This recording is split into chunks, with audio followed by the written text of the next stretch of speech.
Quatre jeunes, une caméra, une ville. Nous, c'est Orange Mécanique. Orange de notre uniforme, celui de notre association. Unicité. On est deux mecs et deux nanas en service civique. Charlotte qui nous vient tout droit des beaux-arts, rien que ça. Arnaud, l'otaku, geek, féru de technologie, souvent derrière la caméra. Alison, vétéran de Snapchat, la touche de glamour dans ce monde tout gris. Et moi, le petit bizarre qui parle, Lucas, lamentable métal.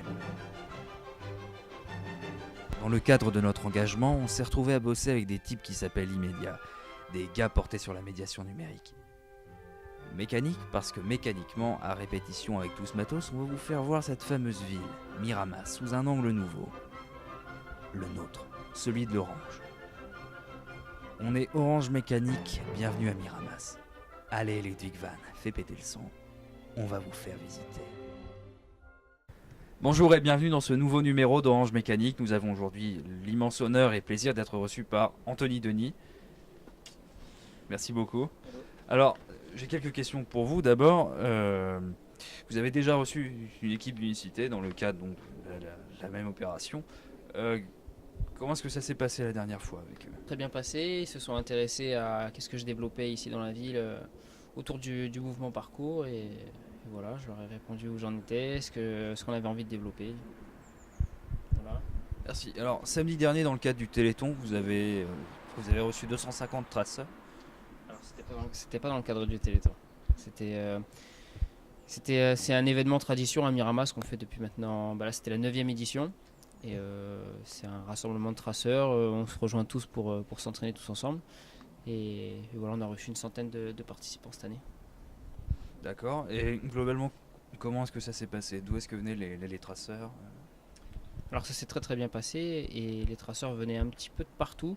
On avait une traceuse qui venait du Canada, bon elle était sur Montpellier à ce moment-là, mais elle est venue avec des traceurs de Montpellier, il y a eu des traceurs de Cannes, de Nice, de Dijon, un petit peu partout en fait, Avignon, beaucoup les villes de la région, mais un petit peu aussi autour.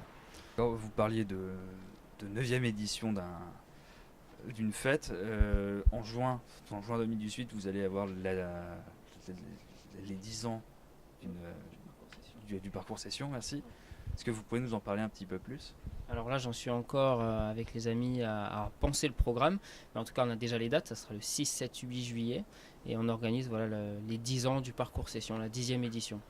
Donc c'est un événement qui est organisé en partenariat avec la ville de Miramas et qui a pour but de faire connaître un petit peu la discipline et de rassembler des traceurs du monde entier à cette occasion. Donc, vous parlez de la ville de Miramas, j'imagine que la mairie vous aide énormément dans ce que vous faites. Au lieu donc de vous contrôler, de vous fliquer, vous empêcher de faire les choses, vous êtes encadré.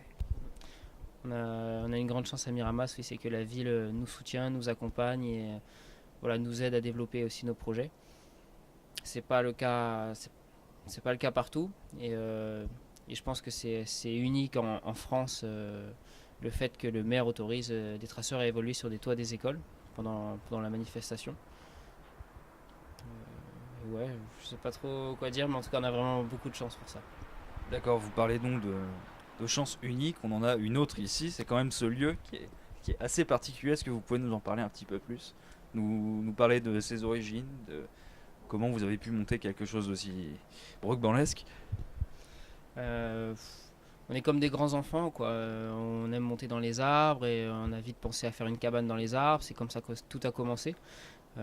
Sauf que la première qu'on a commencé, on l'avait faite dans un endroit public et naturellement on a dû l'enlever au bout d'un moment. On a cherché un nouvel arbre, on a construit une nouvelle cabane et de cette cabane on est parti sur autre chose. Et de fil en aiguille, on est venu à construire quelque chose d'aussi fou.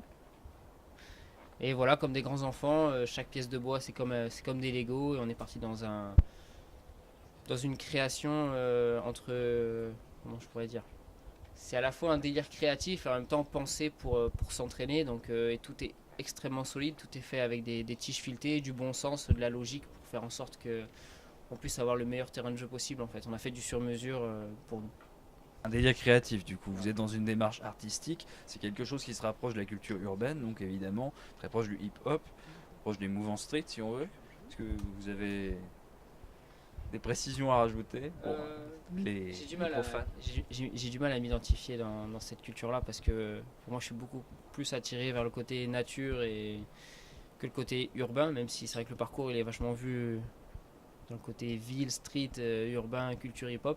Nous on est plutôt à défendre l'harmonie, la nature et toutes ces choses-là. C'est ce qui a fait qu'on a choisi de développer un endroit comme ça dans la nature, proche de ce qu'on recherche, plutôt que créer une salle avec des modules à l'intérieur, comme c'est le cas dans beaucoup d'endroits ailleurs en France et dans le monde, quoi. On voit souvent votre discipline, le parcours, comme étant un art de fuir la police. C'est évidemment autre chose quand on est au cœur. Est-ce que vous pouvez parler un peu plus des divers courants du parcours? C'est vrai que le parcours en général, on le voit comme l'art de la fuite ou de la poursuite.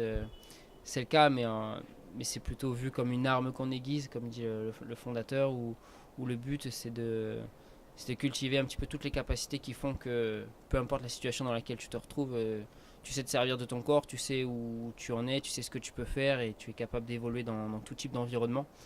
Et du coup, voilà, c'est une discipline qui se pratique aussi bien en milieu urbain qu'en milieu naturel et c'est pas que l'art de fuir la police, pas du tout. Au contraire, on va plutôt chercher le dialogue et l'échange et le respect des autres, de soi et voilà quoi. Une discipline qui se rapproche donc des arts martiaux dans un sens, dans le respect de l'autre, évidemment.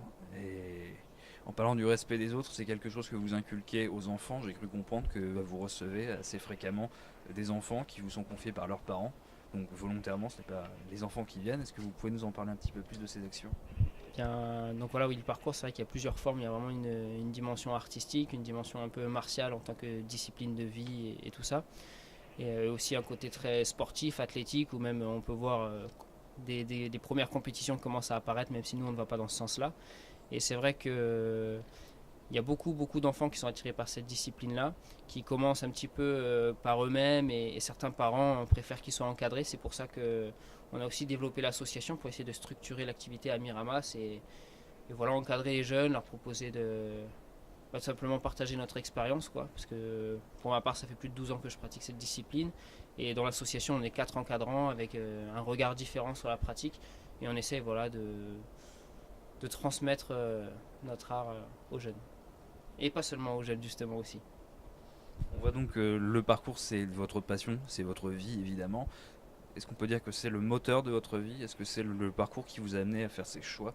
Est-ce que vous avez décidé de vivre comme cela grâce au parcours ou à cause du parcours? C'est vrai que toute ma vie, là, aujourd'hui, ne tourne qu'autour du parcours. Quand j'ai commencé, j'étais jeune, j'avais 13 ans, c'était une passion, j'avais tout à découvrir, tout à apprendre et je voulais devenir toujours plus fort, donc je m'entraînais vraiment tous les jours.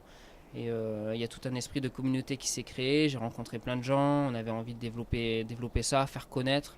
Et petit à petit, on est venu à faire des démonstrations, des spectacles, on a beaucoup voyagé. Et, euh, et avec les vidéos aussi sur Internet, ça a connu un grand succès. Ça nous a permis d'être invités en Colombie, en Russie pour certains, en Allemagne, en Italie. Et, euh, et au bout d'un moment, c'est vrai que le parcours, c'est devenu une philosophie de vie pour moi, une manière d'avancer parce que voilà, le rapport qu'on peut avoir avec les obstacles, c'est comme le rapport qu'on peut avoir avec les problèmes qu'on peut rencontrer dans sa vie. Et c'est vrai qu'à force de trouver les solutions à chaque problème comme on peut le faire avec les obstacles, on se rend compte que tout est possible. Et c'est comme ça que j'ai décidé voilà, de tracer ma vie vraiment comme je le voulais. Et c'est pour ça que les piquants de cette discipline s'appellent des traceurs. Parce que vraiment, il y a cette idée de tracer un chemin qui n'est pas forcément déjà tracé. Et un côté un peu explorateur, aventure et faire vraiment ce qui nous plaît, quoi. Un dernier mot concernant vos détracteurs qui considèrent que ce que vous faites avec les enfants c'est quelque chose d'assez insensé puisque vous emmenez les enfants pour leur apprendre à utiliser leur corps de cette manière, de bouger un peu dans tous les sens, un peu comme des acrobates mais sans protection.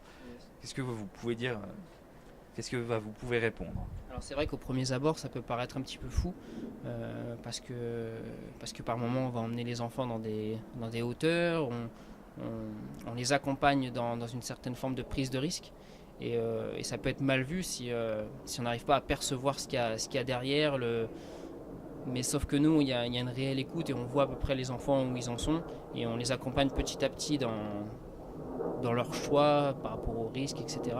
Et on leur apprend à prendre confiance en eux, à servir de leur corps, à le maîtriser. Et puis c'est l'entraînement progressif, faut pas l'oublier. Donc c'est vrai que parfois on va nous voir en hauteur, mais derrière il y a beaucoup d'entraînement. Ils sont passés par un processus bien précis. Ouais, il y a plein de bases quoi. Et l'association c'est pour ça aussi qu'elle a été créée, c'est pour leur transmettre les bonnes bases d'apprendre à servir de son corps et d'en faire ce qu'on veut quoi. Merci beaucoup, Anthony Denis, de nous avoir reçus et d'avoir répondu à nos questions. Et quant à nous, nous nous retrouvons au prochain numéro d'Orange Mécanique. Merci.